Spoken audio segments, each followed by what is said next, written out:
আসসালামু আলাইকুম। সংবাদে আপনাদের সবাইকে স্বাগত জানাচ্ছি। আমি ফিরোজ তোহা। শুরুতেই আরবে কেবলস সংবাদ শিরোনাম। বাংলাদেশের সর্বশেষ গুরুত্বপূর্ণ আপডেট সংবাদে আপনাকে স্বাগত। শুরুতেই সংবাদ শিরোনাম, পরে বিস্তারিত। শুরুতেই জানাবো, মন্ত্রণালয় থেকে গায়েব রাজাকারের তালিকা।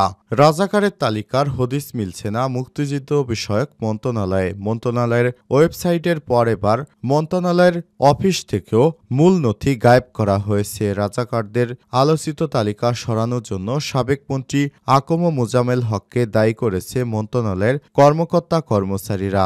এই রাজাকারের তালিকায় 1000 জনের উপরেই ছিল আওয়ামী লীগের নেতাকর্মী। এরপর জানাবো, শিবির নয় বরং চাঁদাবাজি করতে ডিবি পরিচয়ে ধরা পড়েছে এক ব্যক্তি, তিনি ছাত্রদল নেতা। সামাজিক যোগাযোগ মাধ্যম ফেসবুকের বিভিন্ন পেজে অ্যাকাউন্টে সম্প্রতি ডিবি পরিচয় চাঁদাবাজি করতে গিয়ে বরিশাল মহানগর ছাত্র শিবিরের নেতা আটক হয়েছে শীর্ষক শিরোনামে একটি তথ্য প্রচার করা হয়। তবে ফ্যাক্ট চেক রিউমার স্ক্যানার জানিয়েছে আটক ব্যক্তি ছাত্রদলের নেতা। এদিকে মামলা প্রত্যাহারে সরকার পদক্ষেপ না নিলে আইনি লড়াই করবেন মেজর জিয়া। বরখাস্ত মেজর সৈয়দ জিয়াউল হকের মামলা প্রত্যাহারের আবেদনে সরকার পদক্ষেপ না নিলে তিনি আইনি লড়াই করবেন বলে জানিয়েছে আইনজীবী সারোয়ার হোসেন। এবারে জানাবো, চাকরি পুনর্বহালের দাবি এসআইদের সচিবালয়ের সামনে অবস্থান। চাকরি পুনর্বহালের দাবিতে সচিবালয়ের সামনে অবস্থান কর্মসূচি পালন করছেন পুলিশ একাডেমি সারদায় প্রশিক্ষণরত অব্যাহতিপ্রাপ্ত পুলিশের 40তম ক্যাডেট ব্যাচের শিক্ষানবিশ উপপরিদর্শক এসআই।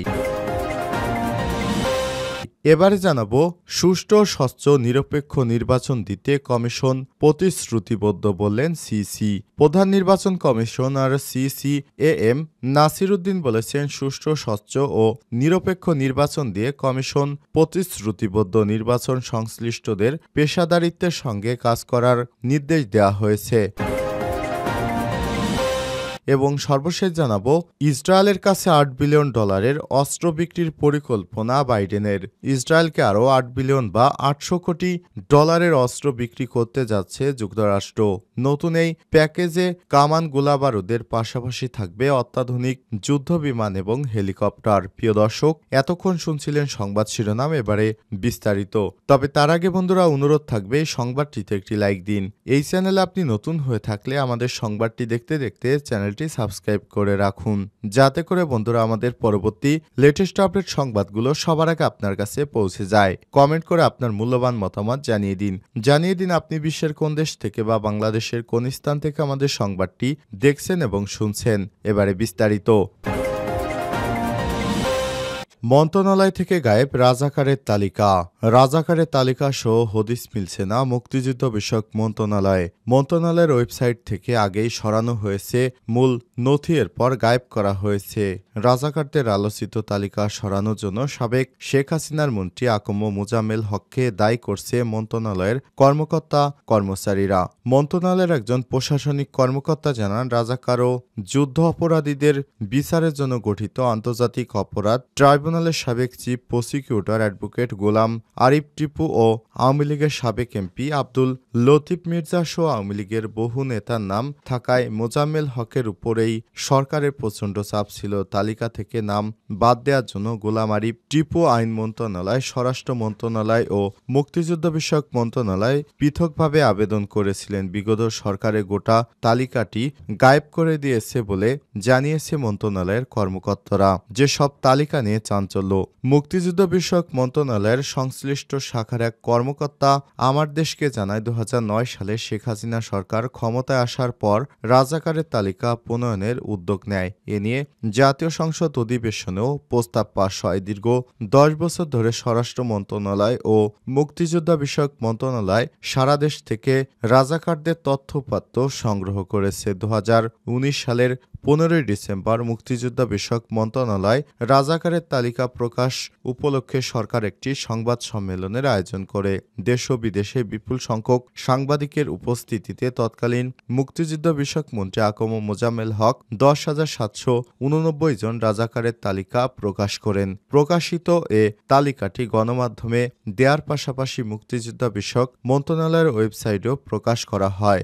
ব্যাপক ঢাকঢোল পিটিয়ে প্রকাশিত এই তালিকায় বিএনপি কিংবা ইসলামপন্থী কোনো রাজনৈতিক দলের নেতাকর্মীর নাম ছিল না।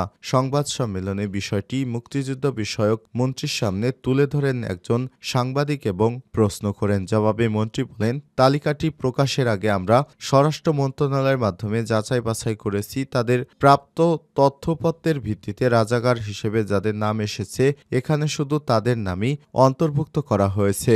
আওয়ামী লীগের রাজনীতির সঙ্গে জড়িত অন্তত 1000 ব্যক্তির নাম ছিল ওই রাজাকারের তালিকায়। এই তালিকা প্রকাশের পর দেশ বিদেশে ব্যাপক চাঞ্চল্যের সৃষ্টি হয়।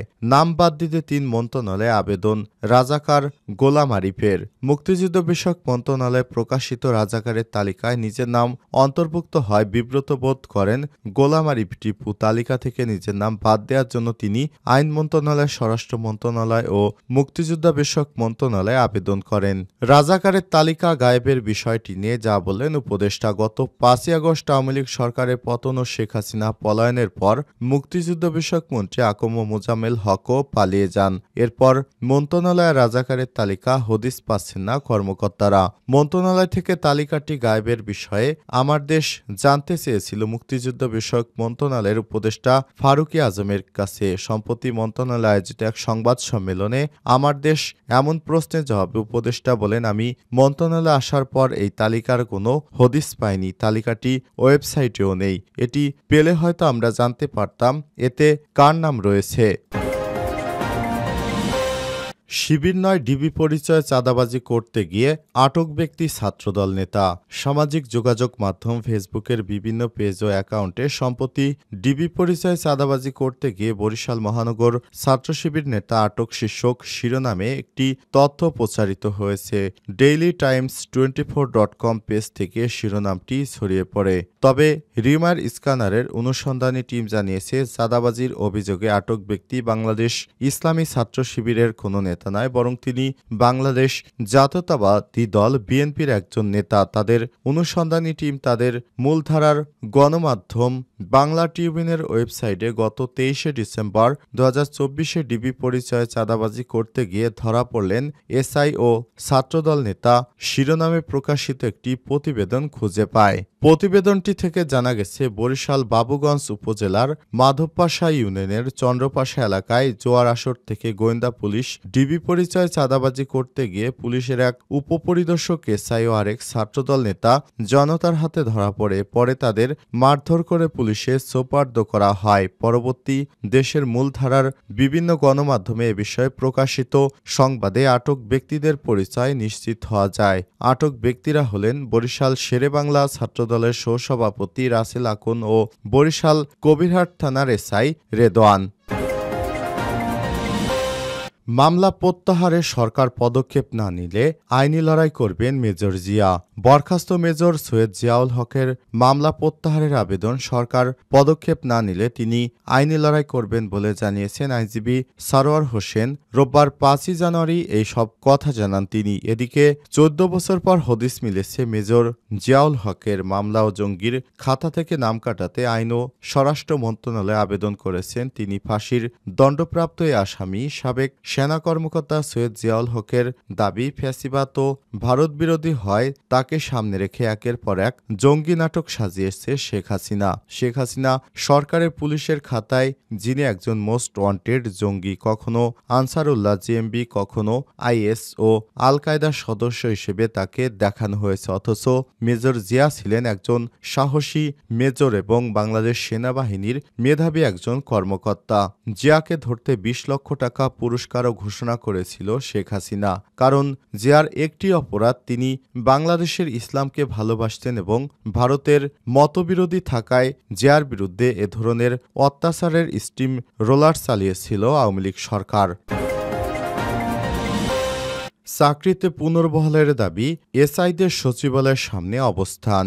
চাকরি পুনর্বহালের দাবিতে সচিবালয়ের সামনে অবস্থান কর্মসূচি পালন করছেন পুলিশ একাডেমিতে প্রশিক্ষণরত শৃঙ্খলাভঙ্গের দায়ে অব্যাহতিপ্রাপ্ত পুলিশের ৪০তম ক্যাডেট বেসের শিক্ষানবিশ উপপরিদর্শক এসআইরা। রোববার 10:30টার দিকে সচিবালয়ের ৪ নম্বর গেটে তারা অবস্থান নেন। এ সময় সচিবালয়ের সামনে কমপক্ষে ১০০ জনকে ব্যানার নিয়ে দাঁড়িয়ে থাকতে দেখা গেছে। কেউ কেউ স্লোগান দিচ্ছেন, লাল সবুজের বাংলায় বৈষম্যের ঠাঁই নাই। ৪০তম ক্যাডেট এসআই ব্যাচে পুলিশের এসআই পদে সুপারিশপ্রাপ্ত হয়েছিলেন ৮৫৭ জন। এর মধ্যে প্রশিক্ষণে অংশগ্রহণ করেন ৮২৩ জন এবং মাটো ক্লাসে বিশৃঙ্খলার অভিযোগে ৪ ধাপে ৩২১ জন এসআইকে চাকরি থেকে অব্যাহতি দেওয়া হয়েছে। এর মধ্যে ২৮৮ জন পুরুষ ও নারীর সংখ্যা ৩৩ জন।